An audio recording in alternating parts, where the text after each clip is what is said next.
ధైర్యం చనిపోకుండా మీ ధైర్యం చనిపోకుండా ఎందుకు నందికొట్టు నియోజకవర్గం ఓడిపోయిందన్న దానికి అందరం మనం ఆత్మ సమీక్షించుకుందాం.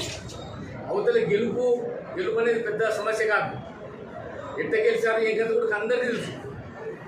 గెలుపు ఓటంలో అనేది మన నాయకత్వాన్ని నిర్దేశించలేవు. మన నాయకత్వం నిర్దేశించడం మనం చేసిన పనులే. రాజశేఖర రెడ్డి గారు హెచ్ఎన్ఎస్ఎస్ స్థాపించాడు. రాజశేఖర రెడ్డి గారు మున్సిపల్ లిఫ్ట్ ఇరిగేషన్ స్థాపించాడు. వీటన్నిటికీ ఆద్యుడు మన నాయకత్వం. ఎవరు వస్తుంటారు పోతుంటారు మనకు దాని గురించి ఆలోచించాల్సిన అవసరం లేదు.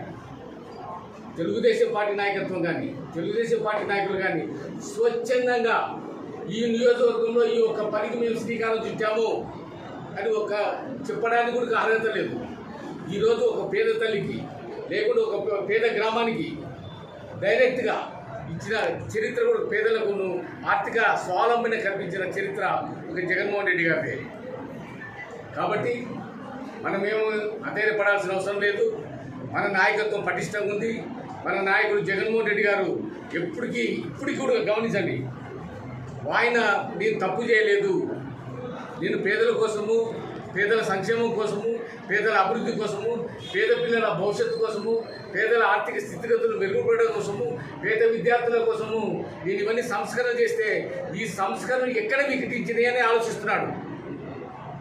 పేదవానికి చేర్చడంలో నేను తప్పు చేసినా, లేకుంటే పేదవాన్ని చేర్చడానికి నాయకత్వాలు ఏమన్నా అవినీతికి కూలిపడతాయని నేను వాలంటీర్ సిస్టమ్ తీర్చడం వల్ల నేను తప్పు చేసినా, లేకుంటే ఒక ఆడబిడ్డకు చదివించాలి, ఒక పేద బిడ్డను చదివించాలి, ఉన్నత స్థాయి స్థితిలో చూడాలి, అంతర్జాతీయ స్థాయిలో వాళ్ళ జీవితాలను భవితలను చూపెట్టాలని ఆలోచించడం నేను చేసిన తప్ప అని ఈరోజు ఆత్మవిమర్శలు ఉన్నాము మా పార్టీ, మా నాయకత్వం. కాబట్టి భవిష్యత్తు మనది. మనం ఎవరికి భయపడాల్సిన అవసరం లేదు. ఎంతోమంది ఎన్నో తాటాకు చెప్పలకైనా మనం భయపడాల్సిన అవసరం లేదు. ఎందుకంటే ఇక్కడ నీతి నిజాయితీ గల నాయకత్వం ఉంది. నందికొట్కూరులో నందికొట్కూరు నియోజకవర్గంలో నీతికి నిజాయితీ మారిపోయిన నాయకత్వం ఉంది. ఈ నాయకత్వాన్ని క్వశ్చన్ చేసే హక్కు కానీ ధైర్యం కానీ ఏ నాయకులకు లేదనే విషయాన్ని సవినీయంగా తెలియజేస్తున్నాను. ఎప్పటికైనా ఏ రోజైనా మా నాయకత్వం మీద మీరు క్వశ్చన్ చేస్తే మీ నాయకులు ఎక్కడొచ్చినా మేము సమాధానం చెప్పడానికి సిద్ధంగా ఉన్నామని ఇప్పుడు కానీ నేను అలాంటి నాయకులకు నేను ఈ పత్రికా ముఖంగా నేను సవాల్ కూడా తీసుకుంటున్నాను. కాబట్టి దయచేసి నందికొట్టు నియోజకవర్గం పేలాపడంలో వద్దు.